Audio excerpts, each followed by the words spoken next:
Qu'est-ce que l'intégration? Imaginez que vous essayez de trouver l'aire situé sous une courbe. Une manière d'approcher ce calcul est de tracer des rectangles sous la courbe et de sommer leurs aires. Plus vous ajoutez de rectangles, plus votre approximation devient précise. L'intégration pose la question suivante. Que se passe-t-il si nous utilisons une infinité de rectangles, chacun d'une largeur infinitésimale, et que nous additionnons toutes leurs aires? Dans cette approximation, la largeur de chaque rectangle correspond à un minuscule changement de x que nous appelons delta x. La hauteur de chaque rectangle est déterminée par la valeur de la fonction en ce point. Pour trouver l'aire de chaque rectangle, on multiplie donc sa largeur par sa hauteur. Ensuite, en additionnant ces rectangles sur tout l'intervalle compris entre deux points, que nous appelons A et B, nous obtenons une estimation de l'aire totale. Mais si nous laissons delta x devenir infiniment petit, nous utilisons alors dx. À ce stade, le symbole de sommation se transforme en un signe d'intégrale, qui est comme une version lissée du symbole de somme.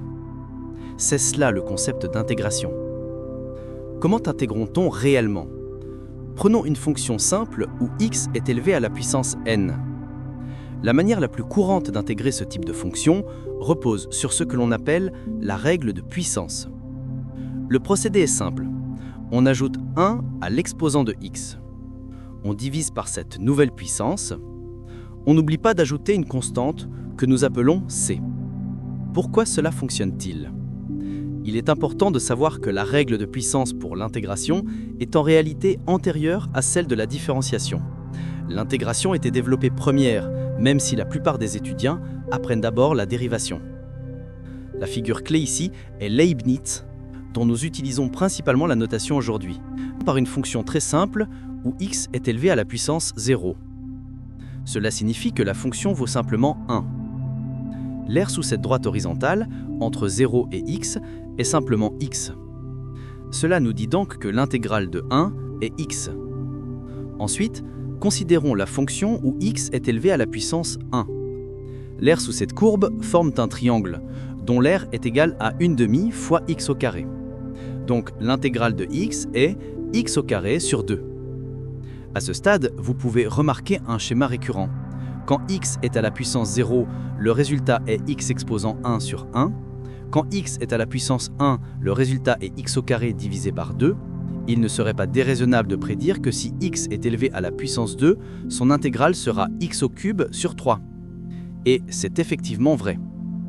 Cavalieri a confirmé ce schéma pour les entiers et plus tard, les mathématiciens ont démontré qu'il s'applique à tous les réels sauf dans le cas particulier où x est élevé à la puissance -1. C'est un cas spécial que nous aborderons une autre fois. Exemple pratique, un polynôme.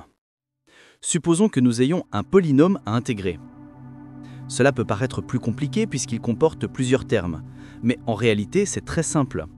Chaque terme du polynôme représente un petit bloc d'aire, et comme l'intégration est une opération linéaire, on peut intégrer chaque terme séparément. Une fois tous les termes intégrés, n'oubliez pas d'ajouter la constante c. Pourquoi ajoutons-nous toujours c? Cela vient du fait que l'intégration est l'opposé de la différenciation. Comme la différenciation a été enseignée première, les deux notions n'étaient pas immédiatement reliées.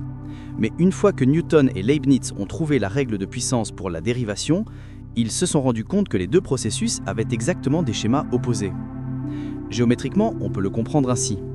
L'intégration inverse la dérivation en accumulant des petits changements pour reconstruire la fonction.